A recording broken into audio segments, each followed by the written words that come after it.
I'd like to call the meeting to order of the Transportation Advisory Committee for noon Wednesday, September 13th. Approval of last meeting's minutes from April 19th.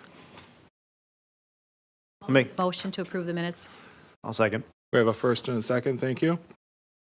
Any additions or corrections? Hearing none, we'll move along. Report from April to mid-September are in front of you. Since we met, we were supposed to meet in June, we didn't have a quorum, so the report is for those months that you see before you. It's quite detailed, tells you the highlighted dates are our Saturday dates, where you can see kind of the fluctuation of the different riders.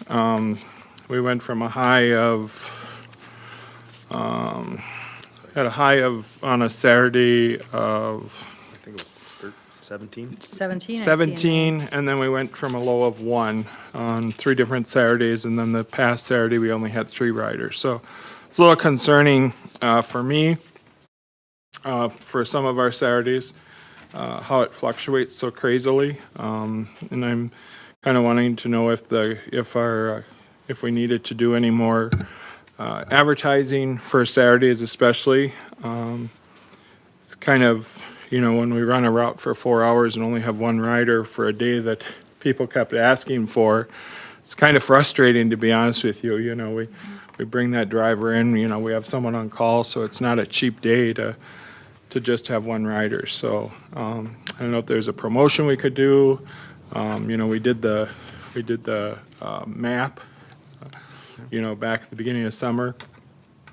Kind of had some good feedback on that, but just wondering if there's maybe some thoughts that the committee has that maybe things we're not doing or that we could be doing. I'll open it up for discussion. Yeah, I would concur. Maybe it's just bigger marketing push. On the end of the day, at the end of the day for that Saturday service. And maybe if the ridership isn't there, we can probably look at maybe during the winter we don't do a Saturday service. Less traffic, and maybe it's really just spring and summer.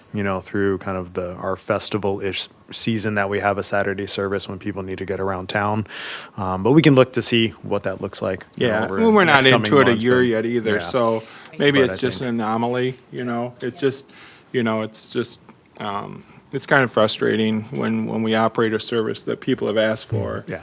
Then they don't use it, but again, we're not a year into it yet, so I'm not, overly concerned. Right. I'm just, And even people that were, interested in it doesn't necessarily mean they were going to use it every Saturday. Right. Yep. It still is, I'm sure, very helpful to them the times that they do use it. And my concern would be in the winter months, you could potentially even have more, because Yeah. if you have people that don't want to take their car out in the wintertime and they would rather take the bus, seniors or something, they're Right. like, I don't really Yeah. want to drive in this weather, or people who walk in the summertime but don't want to walk in the wintertime. or so- bike, or. Or yeah. bike, right, yeah. So I think part of it is, it hasn't been real long yet, it hasn't been a whole year yet to see what our numbers are. But Yeah. I don't think any continued marketing or advertising for the Saturday service isn't a hurt. bad idea. Right. Even doing it with the downtown areas or different businesses or something like that are along the route. routes, maybe, for people to be aware that frequent those businesses on Saturdays, that maybe, Maybe we could do something marketing with the chamber, possibly. Have we done anything on the MLC campus? I see kids being able to use it on Saturday. Yeah, that's been another disappointment for me, and I actually just shut off an email to a fellow there at the college, asking them, you're the folks that kept asking for this service too, and I think we've had maybe 3 riders out of the college. It's just, when they did orientation this year, they were going to invite us up and have us do a little presentation. They never did that. And so I know that they had some marketing things that they were doing, but I mean, again, that's another disappointment. Why, our kids just, have friends that have a car, and it's maybe just easier for them to ride with their friend to Walmart, because they're kind of in the middle of the route, so it'd never Yeah. be that long of a ride for them, to go to a Walmart or Hy-Vee or Cashwise. So. Yeah. you know. But Do they have brochures at the college? They do? yeah, Okay. yeah, and they were even doing some. From what I understood, they were doing some. And Sarah could probably speak to that better than I can when she gets here. They were having some posters and some stuff around the campus too. So, so. The other thing I wanted to point out to you, from April through September 11th, we had a total of 150 days for a total of 1,218 hours of service, with about 1,857 passengers. Broke it down, it's about a passenger and a half an hour. So I don't know if that's, Kathleen, can you speak to that? Is that a okay number? Okay, I was thinking, yeah, I was thinking 2 would be a better number. I mean, of course, the more the better. Sarah has joined us. Thank you, Sarah. So, you know, so we've had some really great days. We had a high, to believe it or not, of 53 one day. It was just Wow. crazy. I think you were training our new driver, Richard, that day, weren't you? And she said every stop she got to, there was like 3 people at every stop. It was just crazy. That was on July 17th. And we've had some days where we've had 29 and 31 passengers. So some really good days there. So if 1.5 riders per hour is pretty decent, then maybe keeps going up. Yeah, yeah. So.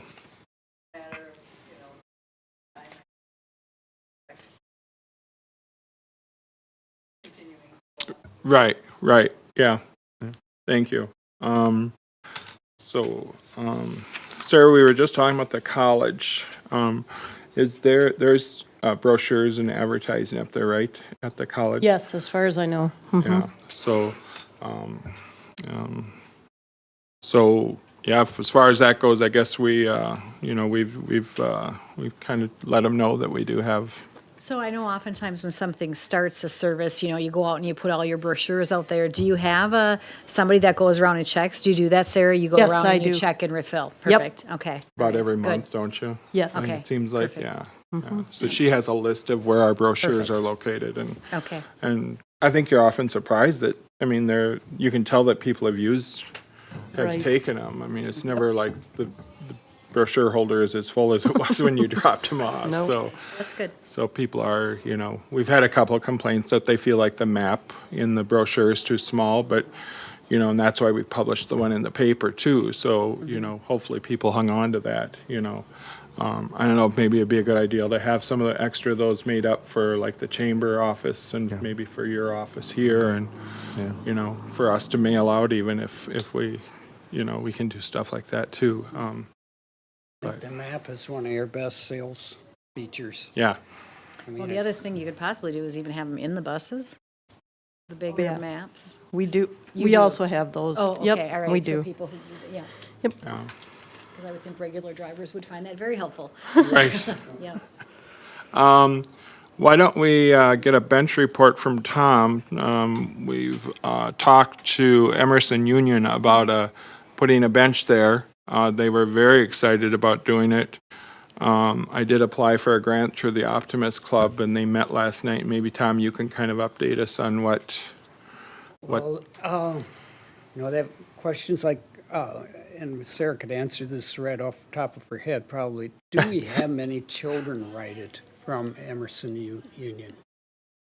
There are a couple of parents that do get, have their kids get on, but I mean, it's Very just few. one, yeah, very few, so. Well, that maybe answers one question, because they have a choice of 2 different sources of funding. And one is gambling from Smiley's, and that requires it to be a children's kind of entity, or at least a fair amount of use of whatever it is. And then the other is from cheese curds, and maybe some of you have had them, but they sell extremely well, and the profit's pretty good. So that's another source, and that we use that for quote kind of administrative kinds of things, anything and everything that doesn't have children involved that we really want to fund. And they have talked for over a year couple meetings at some length about expanding the knowledge of the Optimus Club's existence in town. And this idea of benches came up early on in that discussion, Right. and it just hasn't materialized to anything. So when I knew about this issue, I put the issues together and said, gee, this makes sense. And so on the agenda last night, it ended up getting added after a long, because this is the time of the year where they have to make their final gifts to charities from gambling. By October 1st, that has to be done for the past year, and so they only have one more meeting, so they're kind of in a hurry up, Tom, mood, and you're probably in the same mood right now. So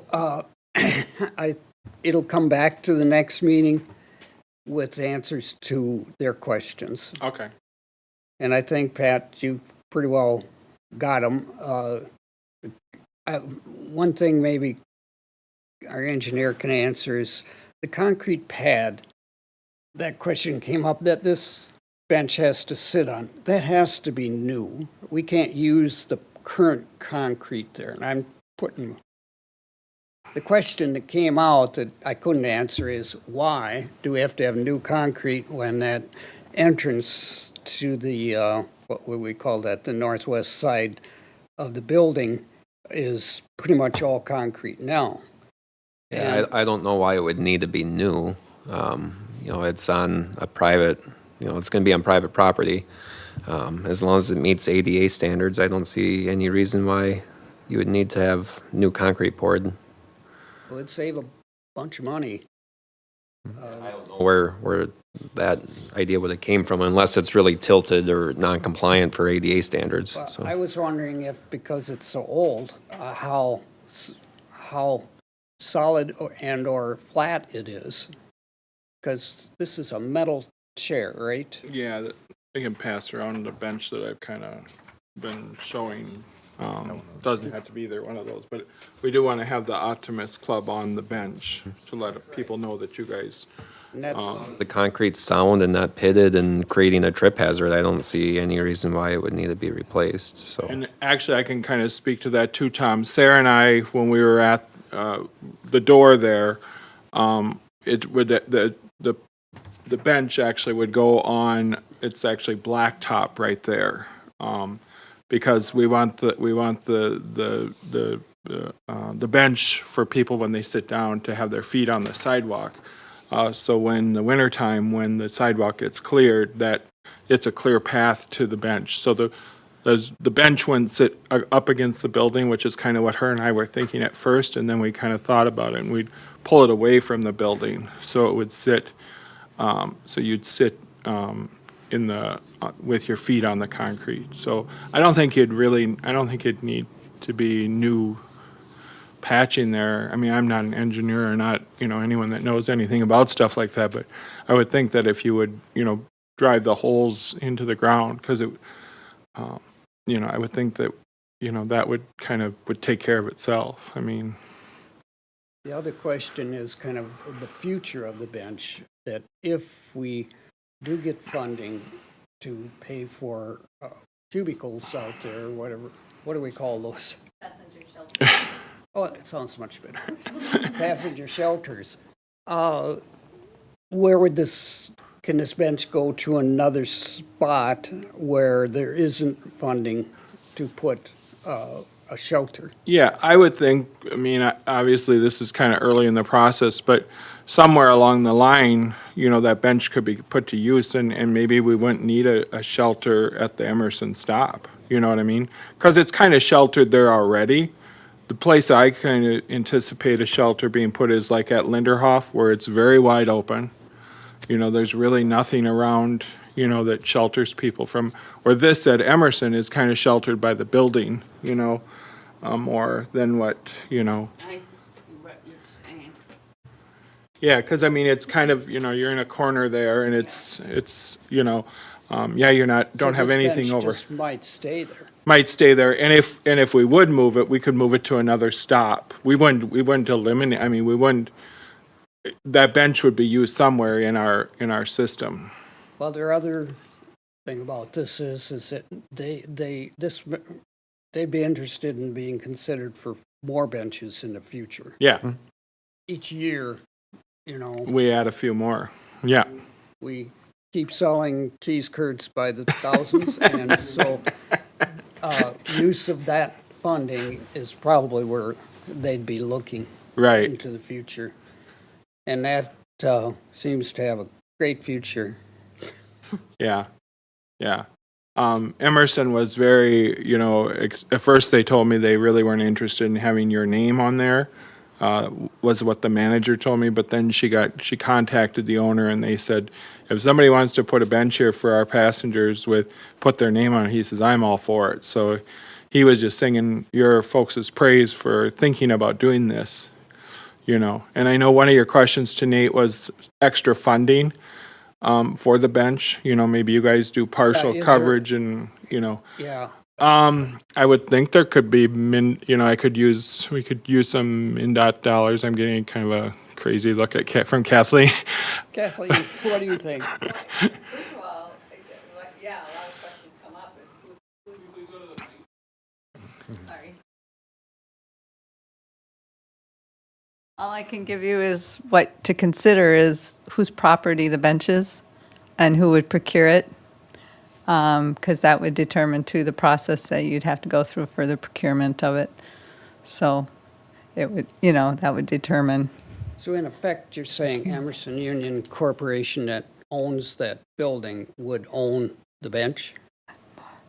It'd be a gift Not to them? necessarily, no. It could be Brown County Heartland Express or The Optimist Club. Optimist clubs. So. We're just using their land to put the bench on. It's Yeah, you got permission from them to So put the we bench could on. continue as an Optimist Club to own the bench. Good. yeah. So at some point you could even decide you wanted to move it. Maybe you didn't feel like it was getting used there, and Or you would decide that you want all uniform at all the stops, and this one doesn't fit. I was in Marshall with Kathleen the end of August, and we did a tour of the shelters they have there.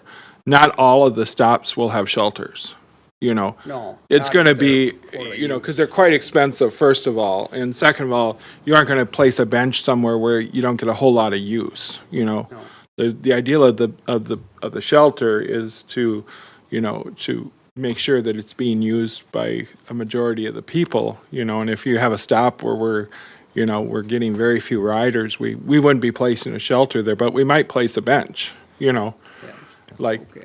so. Yeah, and I just want, just a comment, anywhere you have something to recognize that it's a bus stop is a really good marketing tool even. So it just really helps make, the route more visible to the residents.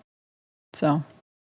So are we talking kind of the state fair look with the name in metal across the back, like this one? Yeah, so it would say Optimist Club probably across the back of the bench there.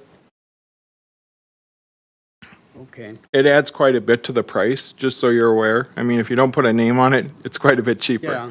As you can see, the prices on there, the one without the name on the top there is like less than $1,000, but once you add the name to it, it gets a little more expensive. I don't think basically two-person is what you're Those looking for. sizes really aren't correct. They're just kind of styles is what we were kind of looking at.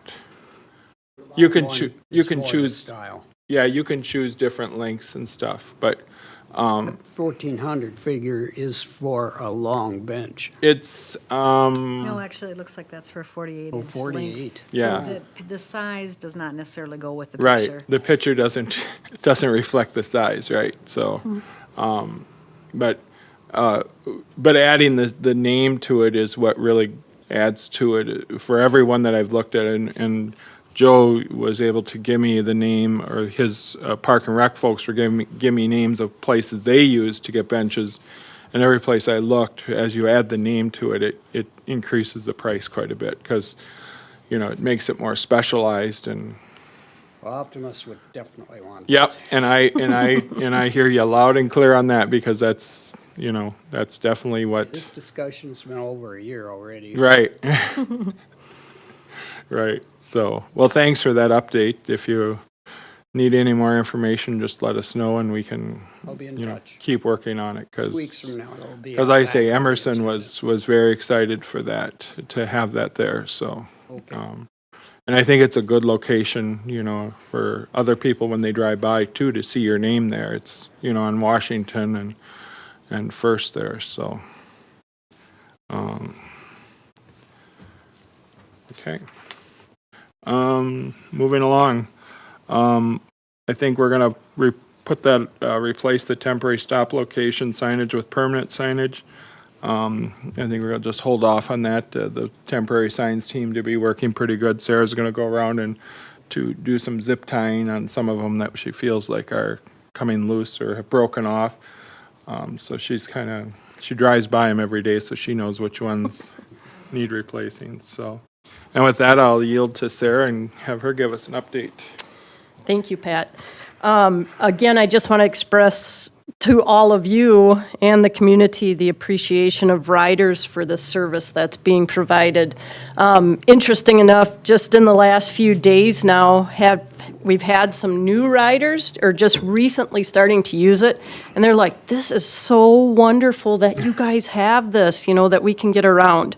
And one of them's getting to work on a daily basis. Another one, she actually was up in the cities, has moved back here, and she used the transit system up there. And so she was like, "This is wonderful, that you guys are doing this." So again, just that appreciation that is out there for the service.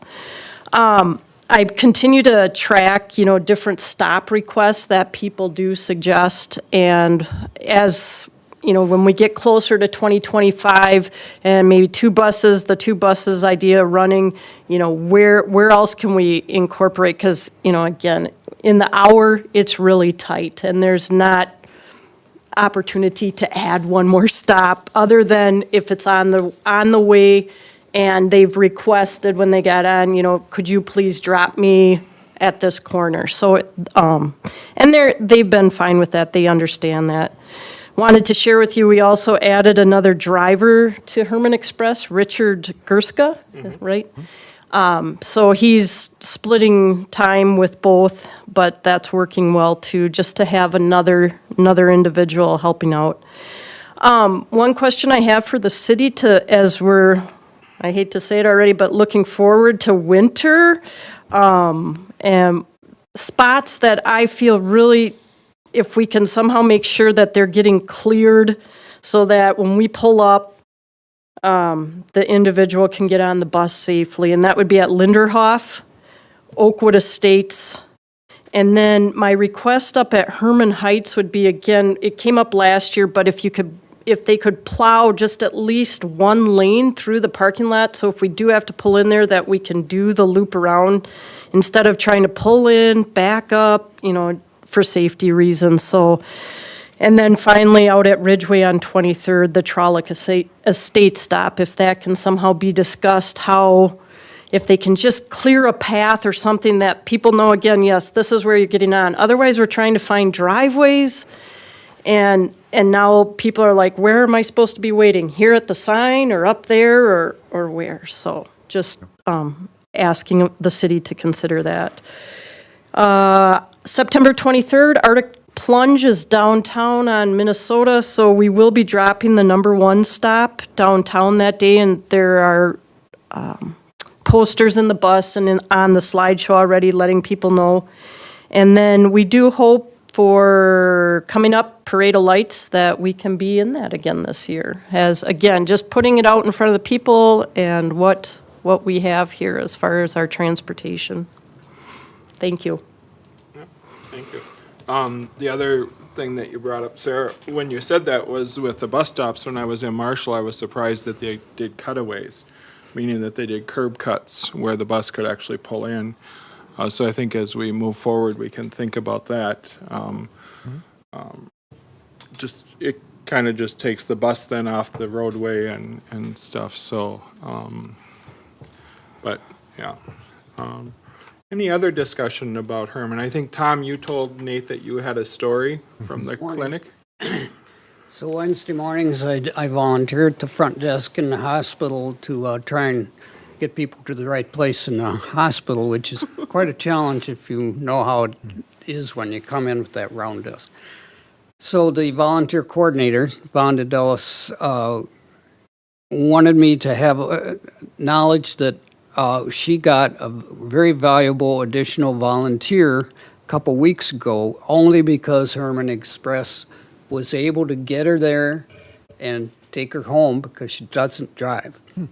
And she's been wanting to get this lady up as a volunteer because she's the perfect volunteer, whoever that would be. And so she was just thrilled that Heartland had made that possible. And I kind of said, you know, it took her quite a while to discover this. And she said, well, you know, as time goes on, the lady herself just wondered if this could happen. So she made a call, and she referred to Rich, or Richard? yeah, as the person she talked to. Oh, And okay. said, so, yeah. Good. So we got them another volunteer, and they need them. They don't have enough. A lot of things would be smoother, I think, around there if there was more people to volunteer. Yeah. Good. Any other discussion? I heard from one of the Brown County workers that there was somebody that drove an hour with their grocery shop. Is that always gonna be happening, that you go from Nobody one- would be on the bus for an hour because at some point, if you got on like at Emerson Union and you got off at Hy-Vee, you know, your route would be, Sarah, how long? That'd be about 35, 40 minutes, right? Yep, and then depending on, so they got on at Emerson Union, they're gonna do their shopping at Hy-Vee, so yeah, they'd spend there about 40 minutes, and then it's just about 8 minutes from Hy-Vee back to Emerson. Okay. So, and they'd have that hour of shopping in between. I'm just trying to think where, Because the whole route takes an hour. So if you rode the bus an hour, you never got off. Okay. You would have gotten off at Emerson and gotten on at I Emerson. don't know So if this was somebody that just didn't get off. yeah. I'll talk to the one that, Yeah, find out because, the route only lasts an hour. So, because I had a lady get on too, I told her she should try it, and she got on at St. Michael's, and then she rode the whole route, and she said, oh, it was too long. I said, well, where'd you get off? Well, I didn't get off. I rode all the way. I'm like, well, of course it's going to be too long then. You know, the whole idea with the bus is that you get off the bus, you know. And she laughed at me, and she said, yeah, you're right. So, but okay. Yeah. do we want to set up a next meeting? I think we're moving into December, surprisingly, because we decided that every other month was too often. So December 13th or 20th. Anyone have any conflicts? 20th, we're getting kind of close to the holiday, but and the noon time seems to work good. Either one works for me. City Manager Dalton. Yeah, Joe? fine, either one. I'd prefer the 13th. The Just in 13th? case I decide to take some time off. Okay. If everyone's okay with the 13th, Barb, does that work Yep, for you? works for me, yep. Tom? Yes. Okay. It's a Wednesday, so you can come right from your volunteering to here. Right. It's handy. Okay. I think we'll go ahead and adjourn the meeting then with the December 13th at noon for our next meeting. Absolutely.